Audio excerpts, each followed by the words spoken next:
Dead girlfriend just messaged me on Facebook. My girlfriend died 5 years ago in a horrific car accident. It was the worst, most painful day of my life, especially since she was still pregnant with our baby boy. I really loved her, but it always seemed like she was hiding something from me. She was vibrant and always happy. I wanted to marry her so badly, but she said she wasn't really into marriage. I just never could have guessed I would be at her funeral before her marriage. For a year after her funeral, I would always message her Facebook account as some sort of grieving method. It was the only way I could feel like she was still alive. Sometimes I'd post on her wall, go through her photo albums, and just check up on her, leaving messages asking how she's doing in heaven. I knew she'd never be able to read it, but it made me feel better. I was one of the only people that had her Facebook account login, along with her mother, who hasn't used the account in a long while. That was why I was extremely confused when I noticed a login from an unknown location. I contacted her mother, asking if it was her that logged into the account, but she confirmed it wasn't. I assumed it must have just been a glitch, but realized I was completely wrong when I checked her messages with me. Half of them were missing. Someone had gone through and recycled old chat messages with me. Photos were gone, funny text messages, all the times we said we loved each other. Most of it was all gone. My only thought was that it had to be one of her tech-savvy friends playing some kind of effed-up game on me, but this was such a disgusting prank. Who would do such a thing? I screenshotted the rest of our chats together, just to have something to look back on, but whoever was doing this was pure evil. At least that's what I thought until a few days later. She started tagging herself in my photos. I would get notifications for them, but the tag would generally always be removed by the time I got to it.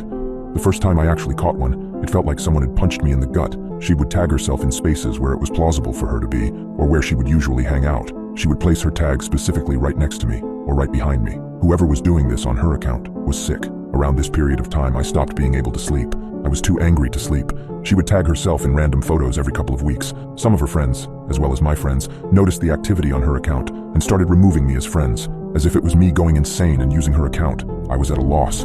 I didn't know who to go to for help, so I had one other choice: send her a message. So I logged into my Facebook and sent what I assumed was Emily's hacker a message. It only took one day for me to receive a message. I asked, "Why are you doing this?" only to be met with the exact same response written back to me: "Why are you doing this?" Someone was actively controlling her account and messaging me back. I started posting in tech forums, looking for ways to track this person, contacting Facebook, but nothing. I changed the info tons of times, but after a while just gave up. Before anyone asks, yes, I had changed the password and all security info countless times, but just a week later, I received a message from her which sent chills down my spine. "Daddy, don't be mad at Mommy." My heart skipped a beat. Daddy? My unborn child died in the accident with my girlfriend, or at least I thought. I didn't even reply. I was at a loss for words. I didn't even want to entertain this stupid prank anymore. The next day there was another message. "Daddy, do you still love Mommy? She cries sometimes. She misses you." Suddenly, a sinking realization took hold of me. What if the accident was a ruse? What if Emily just wanted to leave me? It seemed impossible. I'd always been loving and gentle to her. I loved her so much. Why would she do this to me? She wouldn't have just done all of this for no reason.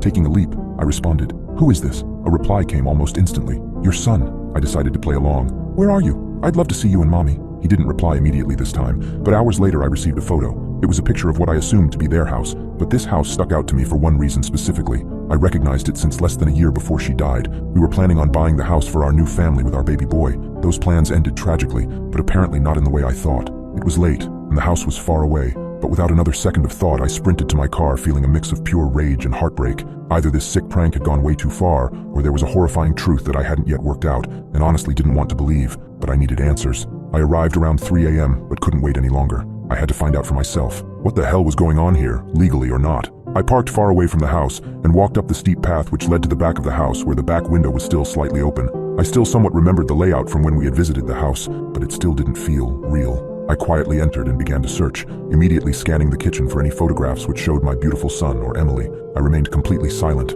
not wanting to wake anyone up just in case I had made some huge mistake, and jumped to stupid assumptions that my girlfriend was somehow still alive. That's when I saw it. A book lay on the countertop, one with a large pink heart painted on the top of it. Something drew me towards it. Something about this book just reminded me so much of her. Upon opening the first page, I realized it was a diary. I instantly knew this might finally provide me answers. The first entries started a while ago, while we were still together. I almost broke down in tears reading how much she loved me and wanted to be with me forever. Why would she do this to me? But as I started reading on further, it all started to make sense. Today he hurt me again. He doesn't remember doing it. He says it's love, but this isn't love. This is fear. I felt a lump in my throat. My heart raced and I stumbled back. This couldn't be right. I couldn't remember ever doing such a thing. I quickly scanned more entries, trying to make sense of the words that felt like venomous accusations. "I'm scared. I want to protect our baby. He says he loves us, but then he changes. His eyes become distant. It's like he becomes someone else. How can I raise our child in this? Page after page, the horrifying reality unraveled. I was mentally ill, slipping between moments of love and terrifying rage. I had been diagnosed with bipolar disorder and schizophrenia, but in my lucid moments I'd forgotten. The last entry, dated just a few days before the accident, read, "I can't let Jamie grow up seeing this. I have to protect him. We have to disappear." I wrote a new entry in the diary and climbed back out of the window. As painful as it was for the better.